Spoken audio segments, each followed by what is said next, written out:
Reemerge. It's kind of a strange word to be using around church, but that's exactly what we're doing. These are strange times as well.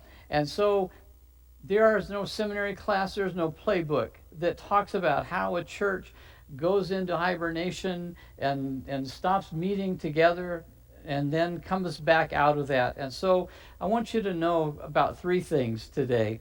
The first thing I want you to know is that we have worked very hard as a pastoral staff to understand what's happening and how we can reemerge as a healthy, vibrant church once again here at First Southern. We have continued to be vibrant and to do things that are remarkable in touching the lives of people, but it is time to come back together again. So we've spent a lot of time, first of all, in prayer before God, seeking his face. We have done a lot of due diligence in the terms of finding godly counsel.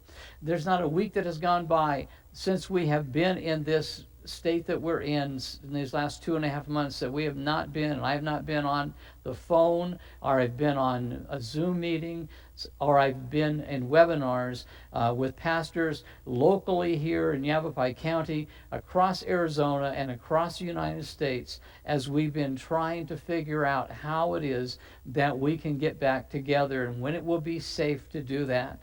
We have done that hard work. We have ask God for his wisdom, and we believe that he is giving us that wisdom. And so I want to tell you the second thing that I want you to know today, and that is that we believe it is time for us to come back together. We have set the date of June the 14th at 10:30 a.m. for that time we will come together. We're moving into the next phase of our reemergence. That this is a phase where we will begin just strictly worship for a period of time. So on that day, we will have our first worship service since March the 15th. And that's going to be 3 months that we will have gone without a live worship service. And I am so excited that we're going to get to see you and worship again that day. That day when you come in, you will notice that some things are going to be different. We have been and will continue to work very hard to make things incredibly clean and incredibly safe for everyone who shows up that day and for the weeks following. We are going to have hand sanitizing stations all around. We're going to have a lack of touch in terms of handing you things. Our greeters, our ushers, our staff will have on masks. For everyone else, masks are going to be optional. We have masks that we'll be able to give to you if you come without one and you decide you want one. We'll have those to give on that day.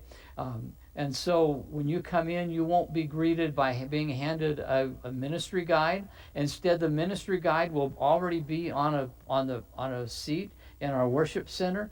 And so when you come in, you want to find a place to sit because we're going to socially distance. You can sit anywhere you find a ministry guide. If you have a family and you're longer than, and it's going to take up a whole pew, that's okay. You take up that whole pew, and then we will social distance around you.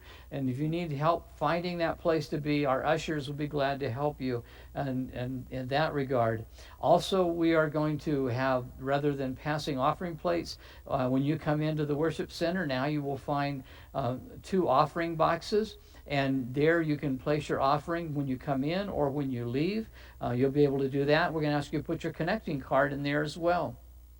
If you don't want a connecting card to write on and to touch, then you can go ahead and fill in the one online like many of you have been doing, and that will work just as well. It is going to be a family worship and family worship alone. That means we're only going to be in our main worship center unless we overflow from that. And that means no one in Kids City, nobody in the fellowship hall. We're not going to do anything for children. We're not going to have any children's ministries, any preschool ministries going on, any youth ministries going on. Those are going to come in the next phase, but not right now. And so for those of you who are parents of young children, if you want, you can have them bring a tablet with headphones. There you can help them log on through our Wi-Fi to Miss Jana's Bible stories that she's going to continue to record through the summer until school begins again. And then they can watch that and interact with that on their level as we're worshiping here on our level. The third thing I want to tell you is that I get it. Some of us are really excited about coming back. We would have come back a long time ago if it had been safe to do so. Some of you are not going to be ready to come back on the 14th of June.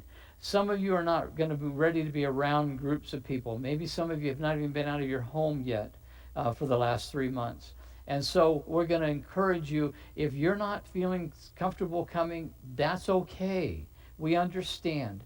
And we're going to continue to love you and to love you well. We are going to be live streaming our worship service, just like we've been doing for the last 2 months. We will continue to do that. And so you can stay home and you can worship with us that way. When you're ready, when you feel safe in coming or physically able to come back, then you come back at that time. Meanwhile, know that we love you and we're going to continue to love you well as this time goes by.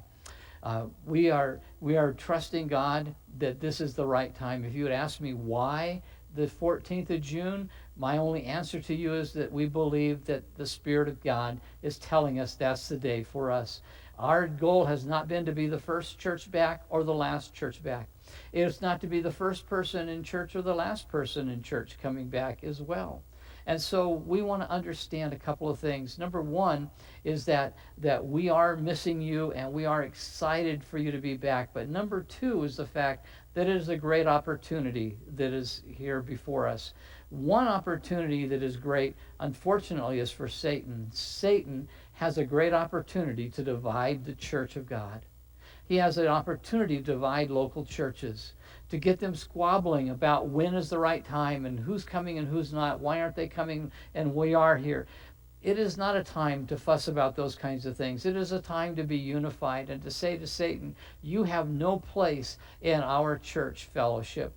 And so I'm going to encourage you to strive for unity, not to judge people, not to judge other churches, whether they're back or not to judge people from our own church family, whether they're back or not. Let's just work together in unity. We believe the other great opportunity is for First Southern Baptist Church of Prescott Valley to come back stronger than ever, to have the greatest impact we've ever had on our community. And so we want you to come back with that in mind. We believe as a pastoral staff, now is the time for God to do great things. I want you to continue to trust God in that as well. And so I look forward to you coming. I am more excited about you being here than I can possibly communicate. I am looking forward to you. We love you. We've missed you so much. And so we want you to come back and be a part of what we're doing. So God bless you. For many of you, we will see you on the 14th of June at 10:30 in the morning. God bless.